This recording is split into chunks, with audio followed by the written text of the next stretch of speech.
History for Chelsea. They have won the Champions League. They beat Manchester City 1-0 in the All-English final in Porto.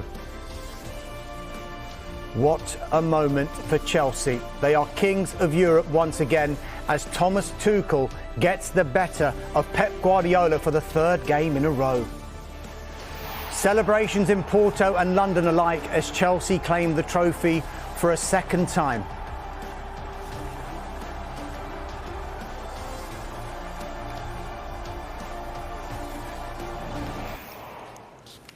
Kai Havertz was the match winner with his first Champions League goal as the biggest prize in club football continues to elude Manchester City. The talking point before the game was Guardiola's team selection. For only the second time this season, neither Rodri or Fernandinho were in the starting 11. Thrilling first half, end-to-end stuff. Chelsea had the better chances and it was Kai Havertz who gave them the lead on 42 minutes. City's task grew tougher in the second half. Kevin De Bruyne had to go off following a collision with Antonio Rudiger. De Bruyne left the pitch distraught and in tears, and Chelsea saw it out to win. Let's head then to the Estadio do Dragão. Ben Ransom is at the scene on a historic night there. Manchester City 0, Ben. Chelsea 1. Hugely significant night for Chelsea.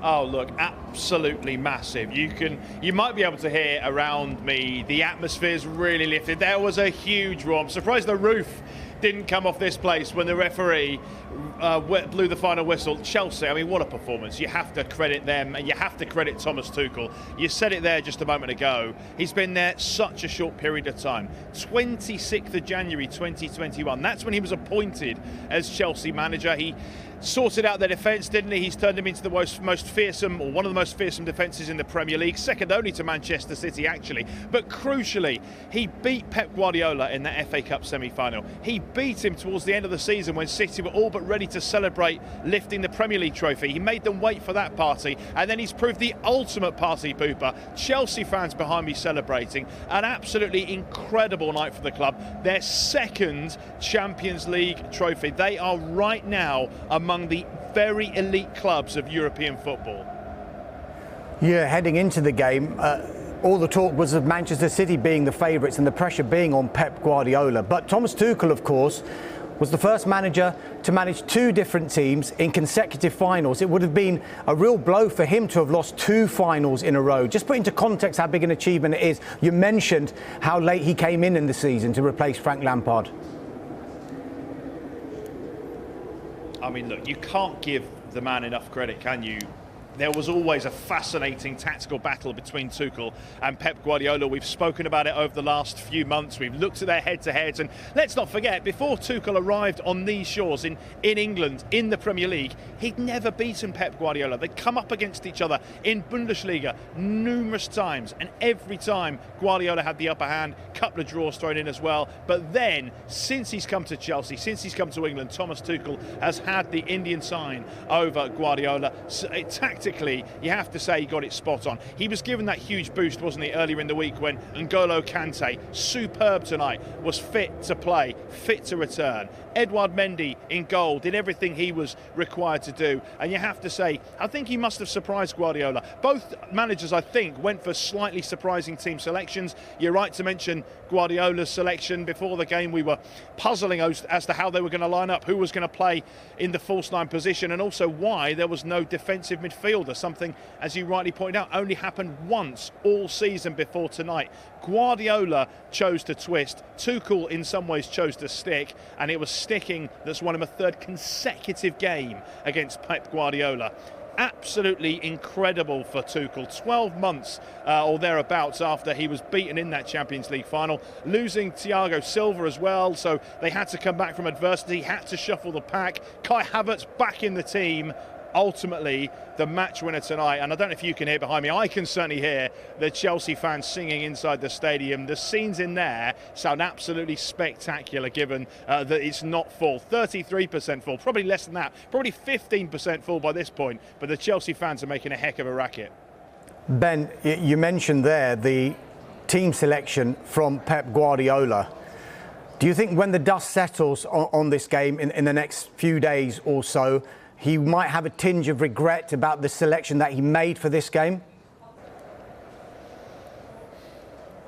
This will eat him up. I can say that for sure, because he admitted as much last year when he again went a little bit left field in that he played the double pivot against Lyon that night. They were favourites to go through. Do you remember it was just one-legged ties because of COVID as they tried to squeeze in the Champions League in that mini end-of-season tournament? He went for both Rodri and Fernandinho against Lyon. That unravelled for him. He admitted that it really hurt that defeat. The players, it really hurt them as well. They stewed on it for a couple of weeks. That's all they had time to, because they were straight back into the Premier League, if you remember. Very little turnaround last year. This time it's slightly different. This time he's got the whole summer to sit back and contemplate what went wrong, because he's been putting this plan in place for a number of weeks now.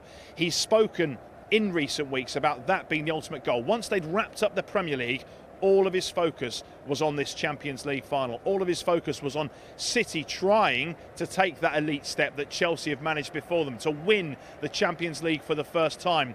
But you have to say there will be questions asked. Right now, whether it's too soon for Guardiola to be looking at himself and looking at where he may have got it wrong, certainly that's going to be the chat over the next few days connected to Manchester City. Why didn't he play a defensive midfielder? Was it the right team selection up front? Raheem Sterling's not featured in the latter stages of the Champions League. Didn't play in the quarter-final or semi-final.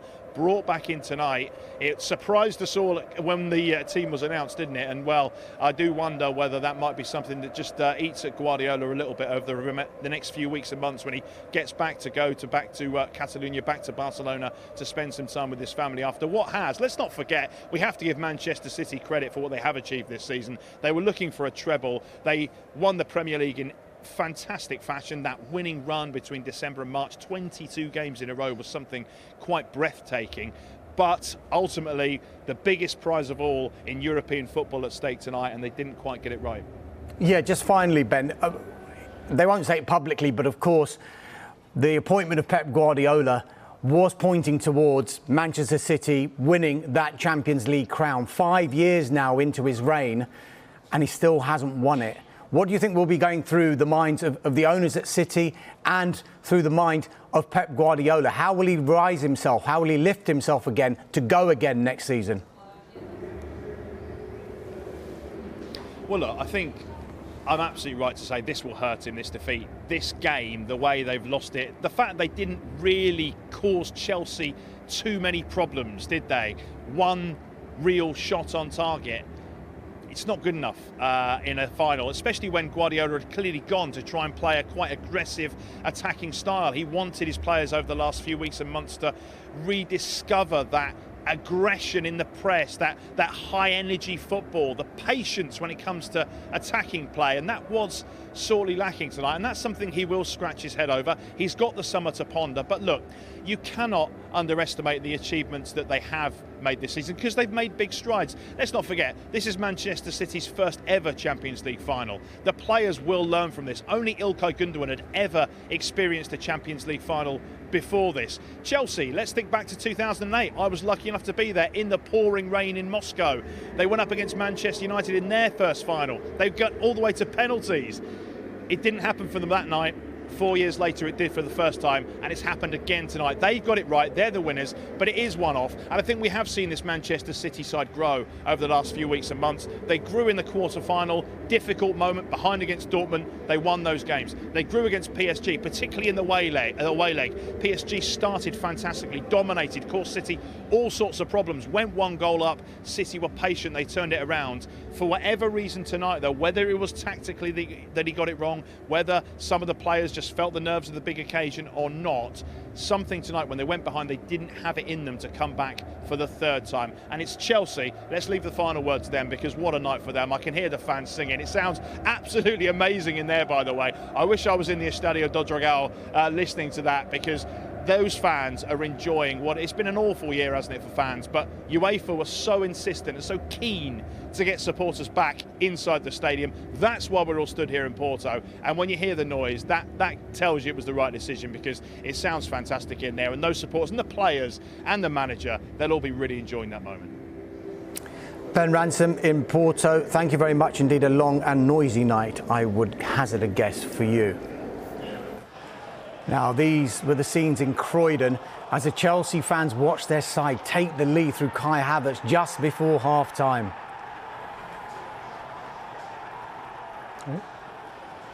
And they thought they were 2-0 up when Christian Pulisic went through. And as you can tell by their reaction, they couldn't believe he'd missed. But as soon as the full-time whistle went, cue pandemonium. Great scenes there for those Chelsea fans in Croydon watching that final.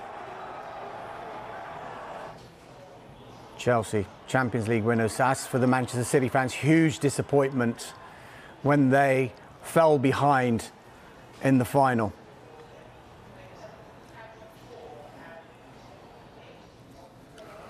Whew, everyone got their breath back. Just about. Erin and Darius have been watching in the studio with us throughout the evening. Erin, let's start with you. Chelsea, Champions League winners. What did Thomas Tuchel do so right that he's been doing right against Pep Guardiola in the last two matches, and he did it again in Porto tonight? First of all, it's a perfectly executed game plan. What a turn of events since he's been in charge.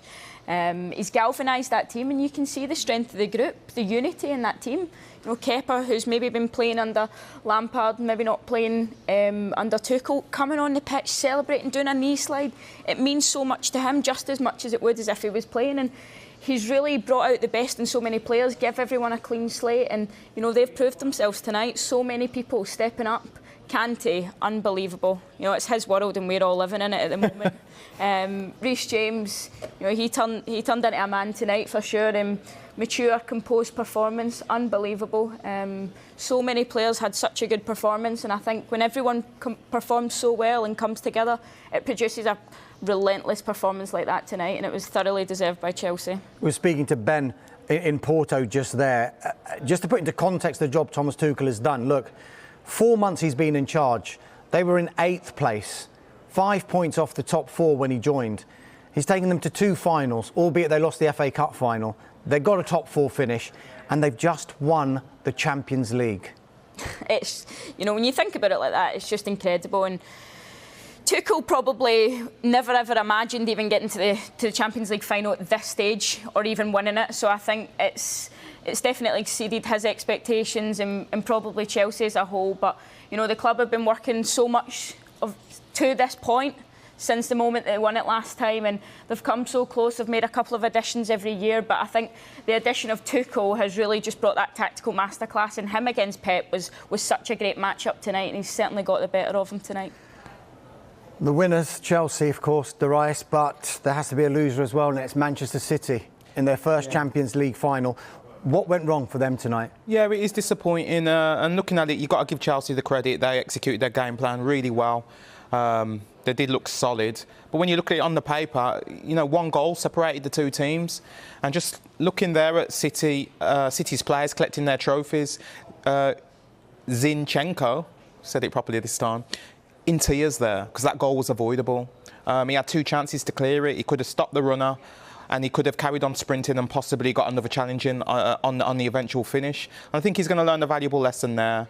And I think Pep will probably look to the future as this being a trophy that he has to win before he ever leaves City. Thomas Tuchel and Pep Guardiola's head-to-head. They've played each other 8 times now. Pep Guardiola has won 4 of them. Thomas Tuchel has won 3 of them. But those 3 have come in the last 3 games. What is he doing to get the better of Pep just now? I think he's riding that wave really well. He's obviously using that fact amongst his team as a driving force or a motivator. I think the Chelsea team, they look like they believe in their tactics, in their strategy. They're all performing well together, and I think that's the way that you've got to do it as a manager. You've got to make the most, you know, of these little details that urge your team on. These players are so good, there's not much between them, and sometimes it's those little moments that make the difference. And I think that it's this Tuchel's time at this moment, and he does deserve it, so credit to him. Question for both of you. I'll start with you, Darius. Looking ahead to next season now, a lot of these clubs are going to be strengthening during the transfer window. Thomas Tuchel has done this without having made a signing himself. None of these players in this squad are his players.